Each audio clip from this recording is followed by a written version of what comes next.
ஆஸ்திரேலியாவில் பல்கலைக்கழக படிப்பை முடித்து வெளியேறும் இளம் பட்டதாரிகள் தற்பொழுது எதிர்கொண்டு வரும் பாரிய கல்வி கடன் சுமை மற்றும் அதன் கொடூர வட்டி வீதங்கள் காரணமாக பெரும் நெருக்கடிக்கு முகம் கொடுத்துள்ளனர். பட்டமளிப்பு விழா என்பது ஒரு அத்தியாயத்தின் முடிவாக கொண்டாடப்பட்டாலும் அது உண்மையில் அரசாங்க கடனுடனான ஒரு ஆபத்தான உறவின் ஆரம்பமாகவே தற்பொழுது மாறியுள்ளது.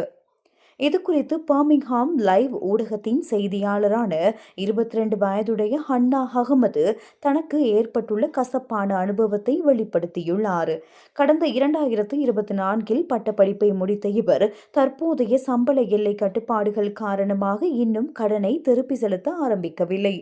எனினும் கடந்த ஏப்ரல் மாதம் 30 2026 நிலவரப்படி அவர் ஸ்டூடெண்ட் லோன்ஸ் கம்பெனி எனப்படும் அரசாங்க கடன் நிறுவனத்திற்கு செலுத்த வேண்டிய மொத்த தொகை 38,991 பவுண்டுகள் என உத்தியோகபூர்வமாக தெரிய வந்துள்ளது.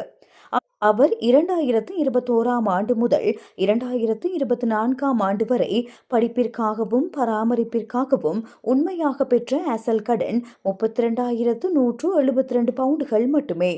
ஆனால் கடந்த 5 வருடங்களில் மாத்திரம் 6,828 பவுண்டுகள் வெறும் வட்டியாக மாத்திரம் இந்த கடனோடு சேர்க்கப்பட்டுள்ளது.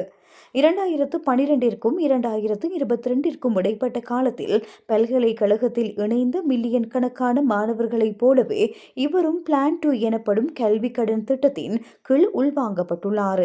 இத்திட்டத்தின் கீழ் வட்டி வீதங்கள் நிலையானவை அல்ல, மாறாக அவை மாறக்கூடிய வட்டி வீதங்களாகும். அரசாங்கத்தின் விதிமுறைப்படி மாணவர் முதலில் பணத்தை பெற்றுக்கொண்ட நாளிலிருந்தே நாட்டின் சில்லறை விளைச்சூட்டெண் எனப்படும் பணவீக்க விகிதத்துடன் மேலும் 3% வட்டி சேர்க்கப்பட்டு இந்த கடன் கணிக்கப்படுகின்றது.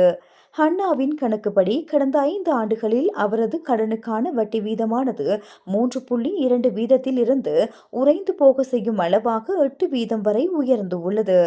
வீட்டில் ஒரு அலமாரியில் தூசு படிந்து கிடக்கும் ஒரு பட்டப்படிப்பு சான்றிதழுக்காக இவ்வளவு பெரிய விலை கொடுக்க வேண்டுமா என அவர் கேள்வி எழுப்பியுள்ளார்.